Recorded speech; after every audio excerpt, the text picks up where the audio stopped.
And welcome back to another episode of the All Yellow Jackets podcast. I'm your host, Jackson Caudell, publisher of allyellowjackets.com, coming to you recording on Tuesday night. Some of you might be listening on Wednesday. Some of you might be listening tonight. It is greatly appreciated either way. If you're watching on YouTube, be sure to like the video, subscribe to the channel for more Georgia Tech content. Love doing this, love covering this team, doing all kinds of stuff like this for you guys. It really is a lot of fun, and I enjoy doing it. Like I've said, like 3 times in one sentence. So it really is a pleasure. So if you're listening on podcast form, whether I deserve 1 star or 5 star, would have always appreciate a review. Tell me what you like about the show, what you don't like about it, and what I can do better. Always appreciate it. But today, we got to talk about the Ole Miss game. We're going to put that to bed today.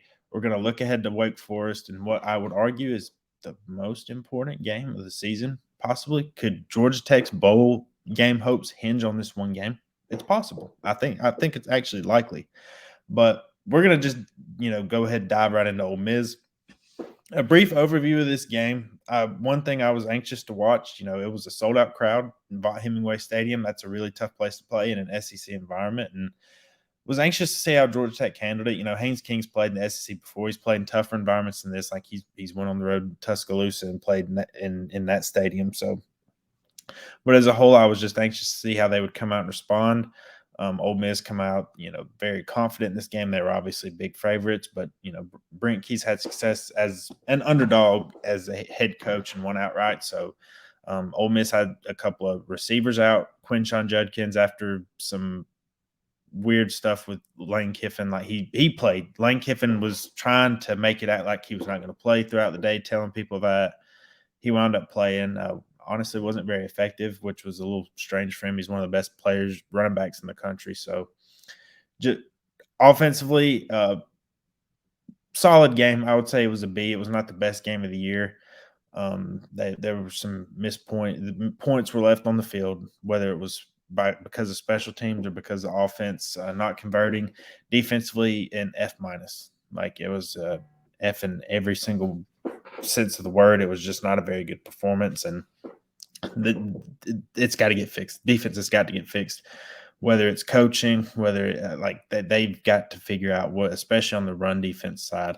And it's got to get fixed. Especially Wake Forest is a good offense. You're going to face even better offenses this year. I don't know if any are necessarily as explosive as Ole Miss, but look, North Carolina can score the ball. Miami can score the ball. Georgia can score the ball. Like, you're going to face good offenses the rest of the year, and they've just got to show a little resistance here. But we're going to dig into all that. First drive of the game, Ole Miss come out kind of firing a little bit, hit a 19-yard gain. Jackson Dart had a big run. But the defense did settle down on that first drive, and some of it was blitzing. And Ole Miss adjusted and protected against the blitz pretty well throughout the game. But Paul Moala got through on a blitz on the first third down of the game, got in Dart's face, forced an incompletion. Ole Miss had to settle for a long field goal, and to their credit, they hit it. Like, they were up 3-0 first drive of the game, and Georgia Tech had to take over, and the offense responded pretty well. Like, they went on a long drive. A lot of it was due to the running game. Like, Jamal Haynes was just 3 yards, 4 yards, and then Haynes King was hitting Malik Rutherford, hit Trey Cooley, and then Cooley really had a great first drive. I think he wound up having like 24, 25 yards just on that drive alone. Got all the way down in Ole Miss territory, and then the special teams monster that has been plaguing this program for the past few years, dating back to Jeff Collins' first arrival. Aiden Burr comes out to attempt a field goal, kick is blocked, and it was just a big momentum swing, and you could just feel it in the stadium. Like, instead of tying the number 17 team in the country 3-3, you let them block a field goal and then take it all the way back down there. The ball rolled around for a little bit. Ole Miss picked it up, got back deep into Georgia Tech territory, and then scored quickly. And it was the first adversity point of the game for Georgia Tech. And to their credit, they responded more than once in that game to adversity. But it was just, you're digging yourself a deep hole, and Georgia Tech is just not talented enough against a really good team like Ole Miss to where they can make mistakes like that and expect to win. They're still in the early stages of building this program. And look, most teams, even whether it's Georgia or Florida State or Texas or USC, they cannot make those kind of mistakes, let good teams go down and get ahead of them, and then expect to just, okay, we can pull the rabbit out of the hat anytime we want and get ahead. They're definitely not there yet. So just the self-inflicted mistakes, that was that thing I hated to see the most. But right after Ole Miss got the ball back, it didn't take them long. The two most effective runners for them all night were Jackson Dart, and I don't know where this came from. Like, I think he's more athletic than people realize, but I didn't think he had nearly 200 yards rushing in him. And then, like I was saying earlier, Judkins was pretty contained in this game. It was Ulysses Bentley. He's been there for a year now, but he's a transfer from SMU, and he's a good back. Like, he's a really good player, and they still have explosive players on their team. Like, Trey Harris didn't play. Zachary Franklin has not played for them yet. That's still a really dangerous offense, especially with Lane Kiffin calling the plays. But Georgia Tech, they find themselves in a 10-0 hole early, and they really needed to respond. And they did do that. Okay, let me rephrase that. They showed signs of being able to respond, and then they had the same issues they could not finish. So, okay, just for example, start of the second quarter, you're driving down. Haynes King finds Dylan Leonard to get into the red zone, and then it was, 0-yard rush from Jamal Haynes, incomplete pass. Haynes King, I think, rushed for 2 or 3 yards. Fourth down, 2-yard line. Again, you have to score a touchdown here. I like the decision to go for it. I'm glad that Brent Key has done pretty well at being aggressive. Like, he hasn't been passive in his decisions. Like, I think he's went for it at right times. Now, they haven't always executed it, but I do think the call right here to go for it was the right one. And like, Dominic Blaylock's a good player. You just got to catch the ball. You have to find some way to catch the ball, bring it into the end zone, because if you do, it's 10-7. Like, Georgia Tech had 2 scoring drives, get into Ole Miss territory at the beginning of this game, 0 points. Like, that is absolutely, like, you can't have that on the road against the number 17 team in the country. It's just, it cannot happen. The defense bowed up the next drive. Ole Miss did drive it all the way down there. Judkins started the drive off with a 2-yard gain, then they hit 6, and then Dart got going, hit a 15-yard completion, and then a 68-yard run from Jackson Dart was not on my bingo card for Saturday night.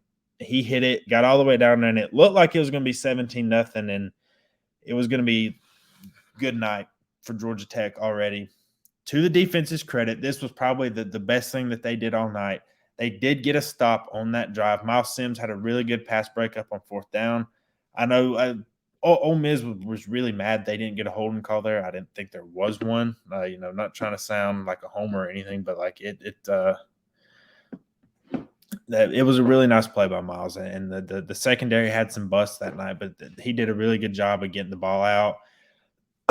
Excuse me, making a play on it and getting off the field. Like, they really needed to get off the field, get the offense back out there, because, again, the offense was successful in moving the ball. They just weren't successful at scoring it, which is obviously a problem. So, again, the very next drive, Georgia Tech goes on a 17-play, 90-yard drive. The only bad thing I can say about it was it resulted in a field goal. Now, is that better than their previous 2 drives where they got no points? Sure. But when you have that long a drive and you have to settle for a field goal, there is a little bit of a feeling of defeat there. You drive the ball all the way down there. They got down to the 11.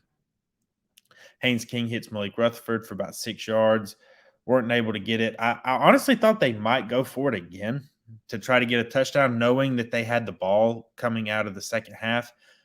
But I do think that was what played the biggest decision in Key deciding to kick a field goal there, knowing that he was going to get the ball coming out of the second half. Kicks the field goal 10-3. Ole Miss did get a little bit going. They attempted a 55-yard pass, or a 55-yard field goal, to end the half. Eddie Kelly blocked it. Like, they kind of returned the favor there for a little bit.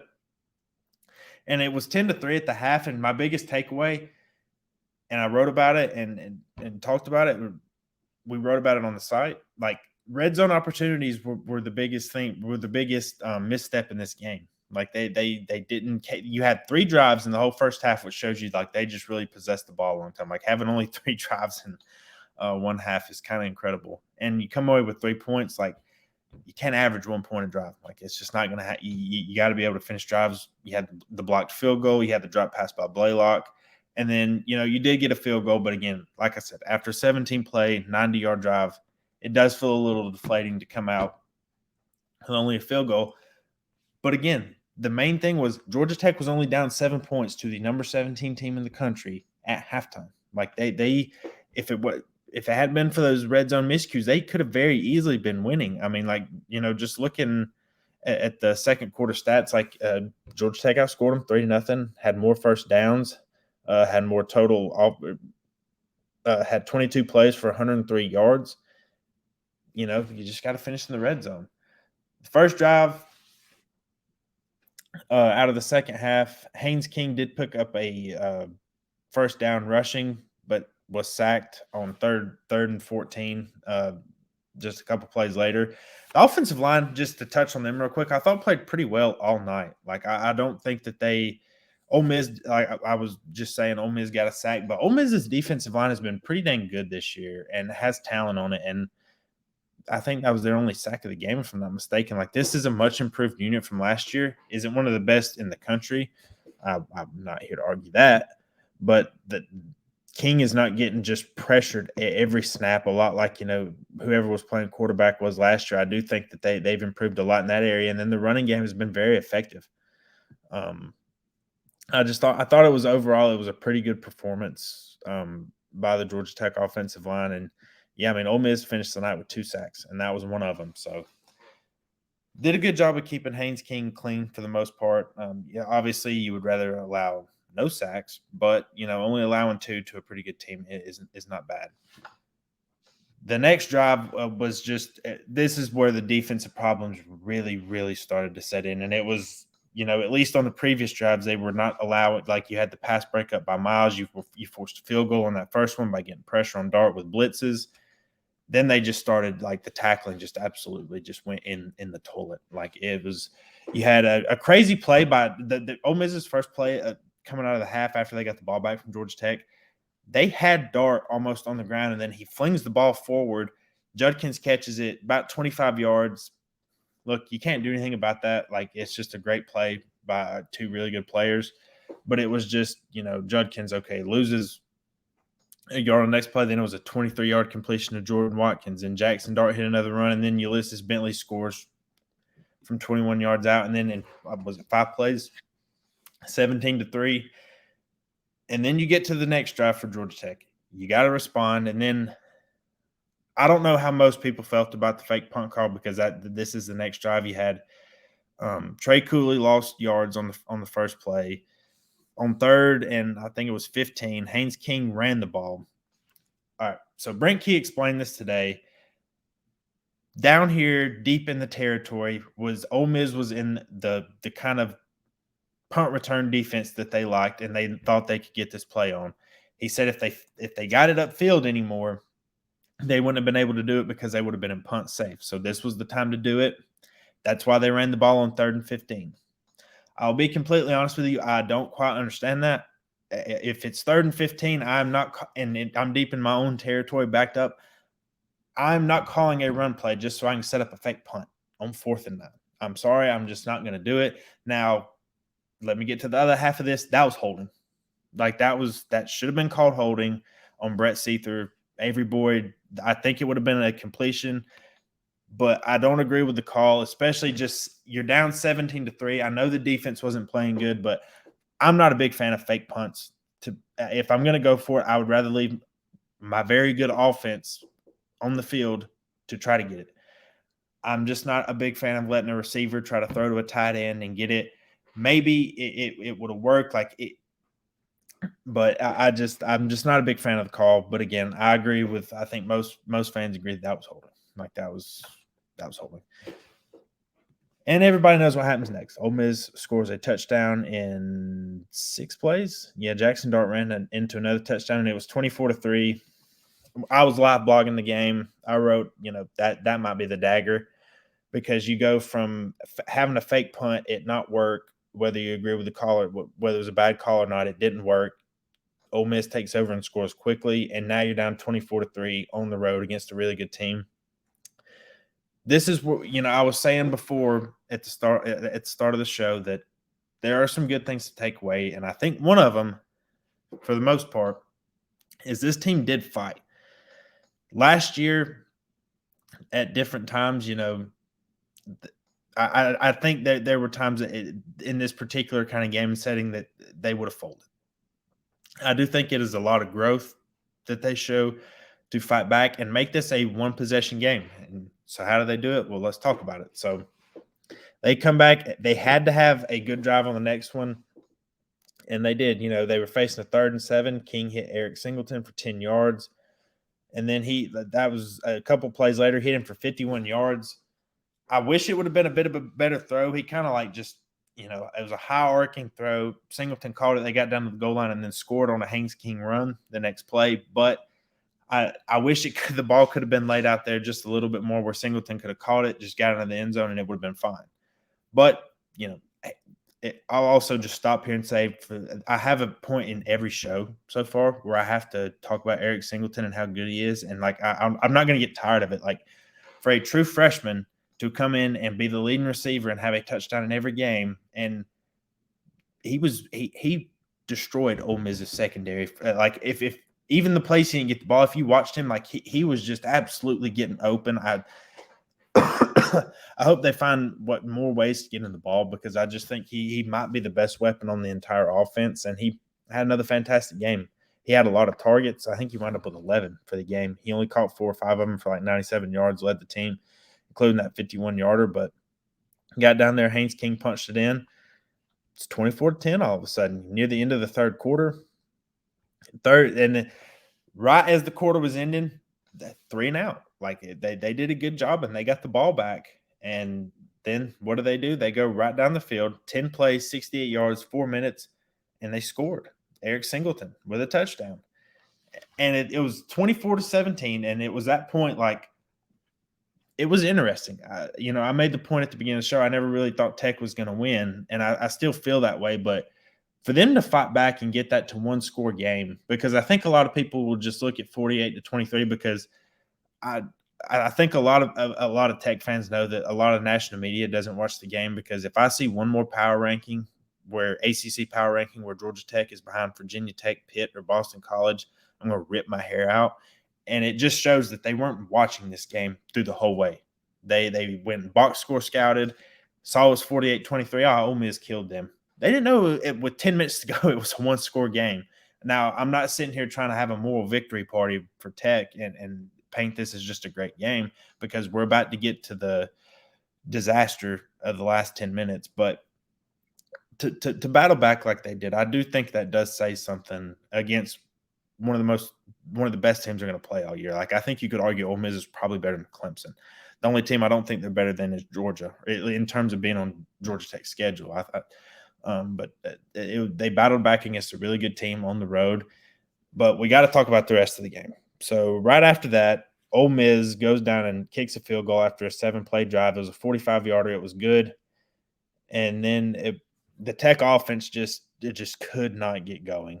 You had a 3 and out the very next drive, 3 plays, 3 yards, a minute. You only run a minute off the clock, and then Ole Miss gets the ball back. And then the pretty much the dagger in the game.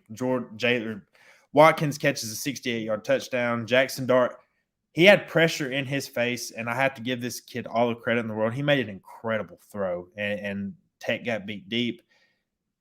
The secondary has played well at times this year, but they have had a propensity for getting beat deep. Jamar Thrash did it a couple times in the Louisville game.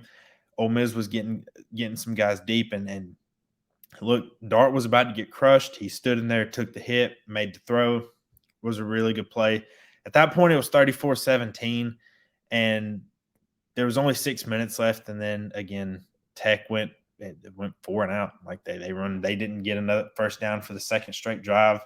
What happened on the next one? Ole Miss took over. There's about 4:21 left, and Jackson Dart hit another deep play. Judkins running in, touchdown. It was 41-17. And then you had a couple of garbage time scores. Look, I don't think let me put it this way. it is on Georgia Tech to stop Ole Miss first and foremost. Like the tackling, like you cannot allow a third or fourth string running back. I don't know the kid that come in at the end with Spencer Sanders for Ole Miss run a touchdown. You cannot let that happen.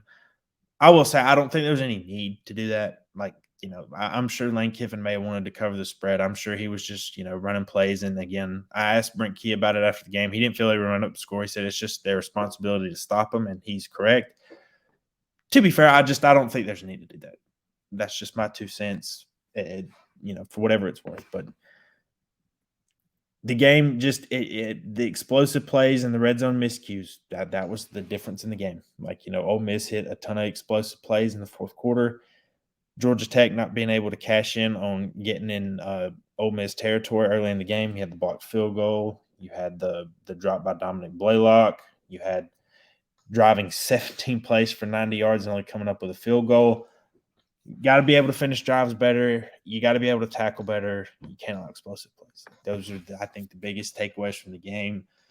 Look, big picture, I thought Haynes King played pretty well. I thought Eric Singleton played pretty well. I thought the receivers as a whole, I think the Blaylock drop was obviously a low point. Offensive line was fine. They weren't able to run the balls effectively. I think they averaged under 4 yards a carry. They ran like 47 times. Jamal Haynes and Trey Cooley were fine. Like it wasn't their best game, but they certainly weren't terrible. But defensively, this is just an issue. Like they got it. They did get a sack. I think it was Eddie Kelly that wound up getting it. They have 1 sack in 3 games. Ole Miss's offensive line came into this game 77th in sacks allowed. Tulane really got after him. And I said it on the preview show last week. Tulane's defensive line is very good. It's probably better than Georgia Tech's. So I was not coming into this game, well, if Tulane can do it, Georgia Tech can do it, because I don't think their defensive line is as good as Tulane, which, it's just got to be better. I don't know what they're going to do. I don't know if there's more personnel you can switch in and out of. They played 5 linebackers in the game. I don't think any of them played all that well, to be honest with you. I thought the secondary had their moments through the first 3 quarters. You had the Miles Sims pass breakup to keep Ole Miss out of the end zone. But just letting guys get behind you in the fourth quarter to put that game away. Look, the secondary is not the complete reason they lost the game. They didn't help at the end, though. So it was just allowing explosive plays. There's not a really, outside of the holding them on 4th down in that first half, I don't really have a good thing I can say about the defense, as I'm sure most of you can't either. So overall, I'll give the offense probably a B-. Not being able to finish drives just really hurts you. I'd give the defense an F. I'd give special teams a D-. Aiden Bird did come in and hit a field goal. David Shanahan did have a couple punts that were really good, but again, the blocked field goal letting Ole Miss score a touchdown, you just can't have it. This game was closer than the final score indicated, and I do think there were real things to build off of. And look, Georgia Tech is going to face some good teams this year. Ole Miss is one of the better ones. So a lot of good things. I do think there's some good things to take away moving forward to this week. And, I hinted that I think this is the most important game of the season. I've kind of thought that all off season, to be honest. Like, just given an overlook of Tech's schedule at the beginning of the season when I was making my win-loss predictions, I said, okay, they're probably not going to be able to beat Georgia, Clemson, or Ole Miss. Okay, they've lost to Ole Miss. I still think I'm not very confident they can hang with Clemson or Georgia, but who knows? We'll see. There's a reason we play the games. Losing to Louisville in the way they did, that was a game you could have won and you didn't. You got a win you were supposed to against South Carolina State. I feel confident against Bowling Green, Boston College, Virginia. That gets you to 4. You have to get two games out of Wake Forest, North Carolina, Miami, Syracuse, Clemson, and Georgia. All right. Clemson, I know they've had their issues. They're very good still. It's in Death Valley. That's going to be very hard. Georgia looked bad against South Carolina. They hadn't really looked good all season long. Just from a talent perspective, there's a big gap. It's the Brent Key is trying, like they played hard against Georgia last year. I'm sure they will this year, but it was just that's a tough hill to climb. North Carolina and Miami are both very good offensively, and I don't have a lot of confidence in Tech to stop them right now. Especially, I think Miami could be a very, very bad matchup for Georgia Tech. Miami wants to run the football. Their offensive line is very good. I think it would be a big matchup advantage for them right now. So I think they're going to be 2 touchdown underdogs against both Carolina and Miami. Carolina isn't home, and look, they've had good success against North Carolina the past couple of years. Nobody can deny that. North Carolina historically has had a tough time coming into Bobby Dodd. We'll see what happens. That leaves Wake Forest and Syracuse as the 2 most likely games you're going to have to get.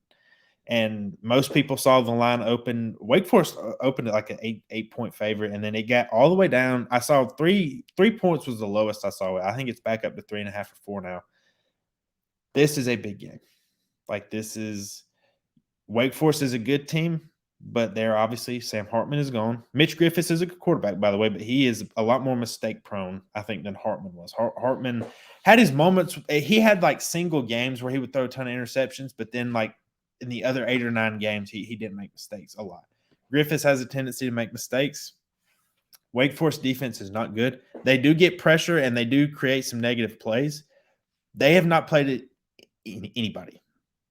Like, they have played Elon, Vanderbilt, and they were down double digits to Old Dominion this past weekend. Now, Vanderbilt is not a good team. They just lost to UNLV this past weekend, who I don't think is any good. Old Dominion got dog walked by Virginia Tech, who I think is horrible. And it's their first real test as well. It's at home. I'm not sure how big a home field advantage Wake Forest has. That's not like a shot at Wake Forest fans or anything. I just don't know if it's like a true home field advantage where you have to fight and claw your way out of there. But I think Tech has the offense to be able to score on them. It's just going to come down to what can they do against Ole Miss or Wake Forest's offense. You know, they do run a little bit of a different system. You have that slow mesh with the quarterback and running back, and then they'll pull it at the last second and hit a pass. They'll ride it, and then you hand it off, quarterback run it. Like, it's a difficult system to defend, and I'm interested to see what the defensive coaching staff does. But they have their hands full. Wake Forest, Dave Clawson has built a tremendous program over there. Like, he has Wake Forest at the point now where you expect them to win 6 or 7 games. Like, Wake Forest was pretty bad after Jim Grobe. It kind of started going downhill after that. Dave Clawson, I'd have to look at my notes to see how many years they've made a bowl game and had successful seasons, but he's one of the best coaches in the country. Like, just from Wake Forest is a very tough job. He's built them into consistent winner. They're very good on the offensive side of the ball. He's never quite been able to figure it out on defense, but they at least know their identity and they've made it work. So we'll see what happens. I think it's a pretty evenly matched game on Saturday, just from a statistical standpoint. So I'll just be really interested to see how the defensive staff works against trying to stop Mitch Griffiths. Jamal Banks is one of the best receivers in the ACC. I voted in preseason All ACC. He's a very good player. This is a very, very big game. 6:30 CW. I think it's on Peachtree TV for those in Atlanta. So I'll be back with a full breakdown after giving Wake Forest some more looks. We'll have that on Thursday as my usual show. I'll be hitting the road Friday to get over to Winston-Salem, and I'll be at the game Saturday.